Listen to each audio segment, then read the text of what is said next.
ఒక ఆడది మరో ఆడదానికి శత్రువుగా మారడానికి తనలో దాగి ఉన్న అసూయే కారణమైతే, ఒక మగాడు ఇంకో మగాడికి శత్రువుగా మారడానికి ఆ ఆడదే కారణమవుతుంది.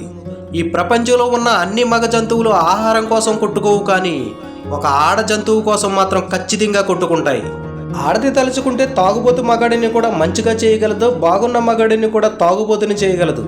అయితే మరి ఒక ఆడది ఈ ప్రపంచమే మెచ్చేంత గొప్పవాడిగా ఒక మగాడిని చేయగలదా అంటే అది అసాధ్యమే. ప్రతి మగాడి విజయం వెనకాల ఒక ఆడది ఉంటుంది అన్న మాట పచ్చి అబద్ధం. నిజానికి ఆడది ఒక మత్తు పదార్థం లాంటిది. ఆమెను మనసులో పెట్టుకున్న మగాడికి ఇక ఏ లక్ష్యమూ ఉండదు. మందు మగువ ఈ రెండు మగాడికి ఒకే రకమైన మత్తునిస్తాయి. మగువ మనసులోకి, మందు కడుపులోకి వెళ్ళాక ఈ ప్రపంచాన్ని మర్చిపోతాడు మగాడు. నేను ఇంత పెద్ద తాగుబోతుని అయినందువల్లనే నా లక్ష్యాన్ని చేరుకున్నాను అని ఒక మగాడు అంటే ఎలాగ నమ్మకం కలగదో, అలాగే ఒక అమ్మాయి వల్ల నేను నా లక్ష్యాన్ని చేరుకున్నాను అని చెప్పిన వాడి మాట కూడా నమ్మదగినది కాదు. తెలివైన ఆడది పెళ్ళైన కొత్తలో తన స్వభావం ఏంటో భర్తకి అసలు తెలియనివ్వదు. భర్త స్వభావం ఏంటో ఆమె తెలుసుకునే ప్రయత్నం మాత్రం చేస్తుంది. ఆడదాని ఆశలు ఆకాశంలో నక్షత్రాల వంటివి. అవి ఎన్ని లెక్క పెట్టినా ఇంకా లెక్క పెట్టవలసినవి మిగిలే ఉన్నట్టుగా స్త్రీ ఆశలు కూడా ఎప్పటికీ తీరనే తీరవు.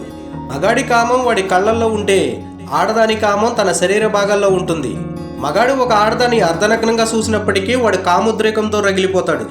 అదే ఆడది మగాడు తన స్పర్శతో స్పర్శించినప్పుడు మాత్రమే కామంతో రగిలిపోతుంది. పిసినారుగా బ్రతికేవాడిని ప్రియురాలు ప్రేమించదు. విచ్చలవిడిగా ఖర్చు పెట్టేవాడిని భార్య ఇష్టపడదు. భార్య మాట విని తల్లిదండ్రుల్ని, అన్నదమ్ముల్ని, అక్క చెల్లెల్ని కూడా వదులుకున్న మగాళ్ళు ఎంతో మంది ఉన్నారు. కానీ భర్త మాట విని తల్లిదండ్రుల్ని, అక్క చెల్లెల్ని వదులుకునే ఆడవాళ్ళు ఎవ్వరూ ఉండరు. ఆమెను ఎప్పుడూ పొగిడే మగాడికి, తను అడగకుండానే అన్నీ కొనిపెట్టే మగాడికి ఆడది చాలా సులువుగా లొంగిపోతుంది. మితిమీరిన కోరికలు ఉన్న ఆడవాళ్ళు, మగాడి పొగడత వెనకాల అంతరంగాన్ని అర్థం చేసుకోలేని ఆడవాళ్ళు జీవితంలో చాలా కోల్పోతారు. డబ్బు పిచ్చి ఉన్న ఆడది ఆ డబ్బు ఎరగా చూపించే ప్రతి మగాడికి లొంగిపోతుంది.